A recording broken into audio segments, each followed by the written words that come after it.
जी 9th class अब इसी के साथ रिलेटेड है आपके पास मेथड ऑफ रिड्यूसिंग फ्रिक्शन। ठीक है, रगड़ को कम करने के तरीके क्या हैं। हमने पहले फ़ायदे देखे, ठीक है, फिर नुकसानात देखे, एडवांटेज डिसएडवांटेज। अब आपके पास क्या है, मेथड ऑफ रिड्यूसिंग फ्रिक्शन।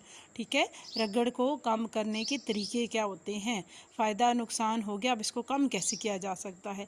तो फर्स्ट ऑफ़ ऑल हम क्या करते हैं, हम यूज़ करते हैं by using lubricant such as oil Greece between sliding surface. ठीक है, हमारे पास जो मुख्तलिफ़ किस्म की मशीनें होती हैं, जैसे आपके घर का पंखा है वो बहुत ज़्यादा शोर कर रहा है, आप जनरेटर में जो तेल डालते हैं, ठीक है, इसी तरह आप पंखे में ऑयल डालते हैं, मुख्तलिफ़ मशीनों में ऑयल डालते हैं, तो वो क्या होते हैं, लुब्रिकेंट्स कहलाते हैं। जो ग्रीस डाली जाती है मशीनों में, उससे क्या होता है, आपकी जो मुख्तलिफ़ उसके पार्ट्स होते हैं उसके ऊपर एक लिक्विड की लेयर सी आ जाती है। ठीक है, सबसे ज़्यादा फ्रिक्शन किस में होती है, सॉलिड में, उसके बाद लिक्विड, और नेक्स्ट वन आपके पास किस में, गैस में। तो सॉलिड में ज़्यादा होती है, तो सॉलिड के ऊपर आप एक लिक्विड की लेयर सी तय सी लगा देते हैं जिससे वो स्लिप हो जाता है।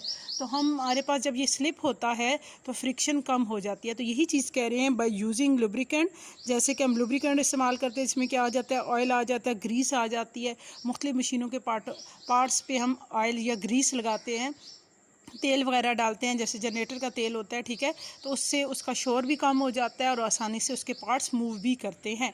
And next one, sliding friction is change into rolling friction. ठीक है, सॉरी, नेक्स्ट आपके पास जी, स्लाइडिंग फ्रिक्शन को हम किस में चेंज करते हैं, रोलिंग फ्रैक्शन में। अब स्लाइडिंग हमने क्या कहा था, जब टू पार्ट्स आपस में मूव कर रहे होते हैं, दो चीज़ें ऊपर नीचे रख के घसीटी जाती है।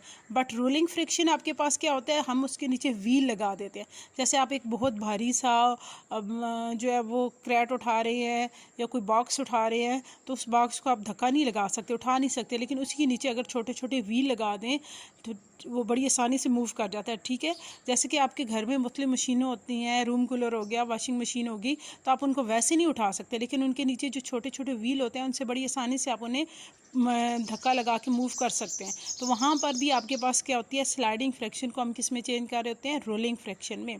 एंड नेक्स्ट वन आपके पास क्या है, हम फ्रैक्शन को कम करते हैं बाय पॉलिशिंग द अनस्मूथ सरफेस। ठीक है, मुख्तलिफ जो सरफेस होती हैं उनको पॉलिश कर देते हैं। जैसे लकड़ी है बहुत रफ़ होगी, उस पर पॉलिश करने से पॉलिश की एक लेयर सी आ जाती है, जिसकी वजह से फ्रिक्शन कम से कम हो जाती है। तो पॉलिश करने से जो आपके पास अनस्मूथ सरफेस होती है, नाहमवार सरफेस होती है, उस पर पॉलिश की एक लेयर सी आ जाने से क्या होता है, फ्रिक्शन कम हो जाती है।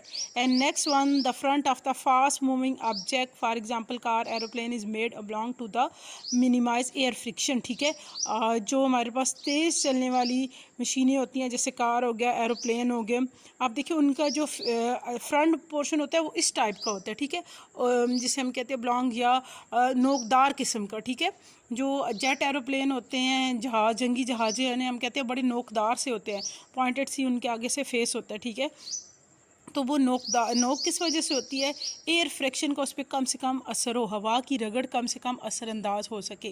ठीक है, तो वो बड़ी आसानी से हवा में मूव करते हैं। अगर आप मोटा हिस्सा उसका सामने रखेंगे तो आगे एयर फ्रिक्शन बहुत ज़्यादा होगी, हवा की रगड़ बहुत ज़्यादा होगी, जिसकी वजह से क्या होगा कि वो आसानी से मूव नहीं कर सकते, उनकी स्पीड ज़्यादा नहीं होती।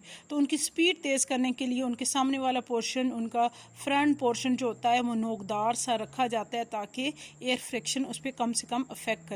ठीक है, तो ये था आपका method of reducing friction. Understand.